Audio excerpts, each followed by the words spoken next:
जब कंस का वध हो गया तो मगध का सबसे शक्तिशाली सम्राट जरासंध क्रोधित हो गया, क्योंकि कंस उसका दामाद था। जरासंध कंस का ससुर था।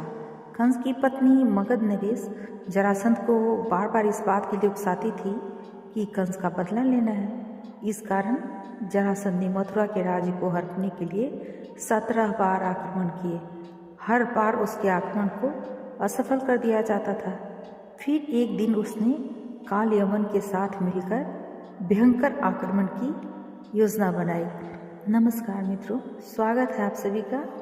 आज मैं कहानी जो कहने जा रही हूँ वो इतिहास के सबसे बड़े माइग्रेशन की कहानी है, जिसे महाविनिष्क्रमण कहते हैं। तो चलिए आगे कहानी को सुनते हैं। काल यवन की सेना ने मथुरा को घेर लिया। उसने मथुरा नरेश के नाम संदेश भेजा और काल यवन को युद्ध के लिए एक दिन का समय दिया। श्री कृष्ण ने उत्तर में भेजा कि युद्ध केवल कृष्ण और काल यवन में हो, सेना को व्यर्थ क्यों लड़ाए। काल यवन ने स्वीकार कर लिया। कृष्ण और काल यवन का युद्ध हुआ और कृष्ण रणभूमि छोड़कर भागने लगे। काल यवन भी उनके पीछे भागा। भागते भागते कृष्ण एक गुफा में चले गए। काल यवन भी वहीं घुस गया। गुफा में काल यवन ने एक दूसरे मनुष्य को सोते हुए देखा। काल यवन ने उसे कृष्ण समझकर कसकर लात मार दी और वह मनुष्य उठ पड़ा। उसने जैसे ही आंखें खोली और इधर उधर देखने लगा, तब सामने उसे काल यवन दिखाई दिया। काल यवन उसके देखने से तत्काल ही जलकर भस्म हो गया।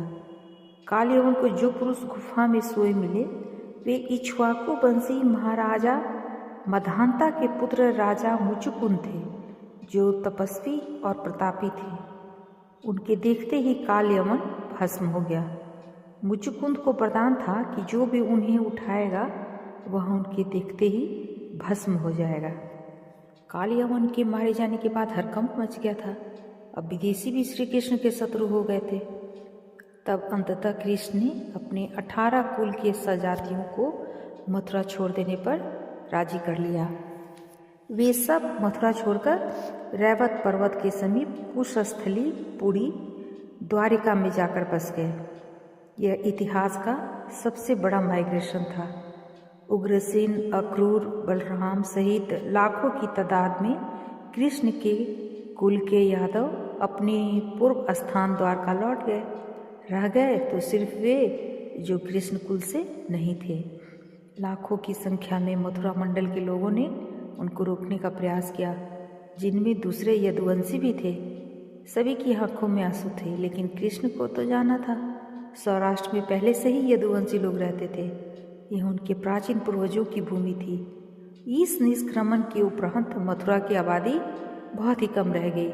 कृष्ण के जाने के बाद मथुरा पर जरासंध का शासन हो गया। द्वारिका में रहकर कृष्ण ने सुखपूर्वक जीवन बिताया। यहीं रहकर उन्होंने हस्तिनापुर की राजनीति में अपनी गतिविधियां बढ़ाईं और 8 स्त्रियों से विवाह कर एक नए कुल और साम्राज्य की स्थापना की। द्वारिका वैकुंठ के समान थी। कृष्ण की 8 पत्नियां थीं: रुक्मिणी, सत्यभामा, जाम्बवती, मित्रवंदा, सत्या, लक्ष्मणा, भद्रा और कालिंदी। इनसे उनके कई पुत्र और पुत्रियों की प्राप्ति हुई। इसके बाद कृष्ण ने भौमासुर द्वारा बंधक बनाई गई लगभग 16,000 स्त्रियों को मुक्त कराकर उन्हें द्वारका में शरण दी। नरकासुर प्राग ज्योतिषपुर का दैत्यराज था, जिसने इंद्र को हराकर उनको उनकी नगरी से बाहर निकाल दिया था। नरकासुर के अत्याचार से देवतागण त्राही त्राही कर रहे थे। वह वरुण का छत्र अदिति के कुंडल और देवताओं की मणि छीनकर त्रिलोक विजयी हो गया था। वह पृथ्वी की हजारों सुंदर कन्याओं का अपहरण कर उनको बंदी बनाकर उनका शोषण करता था।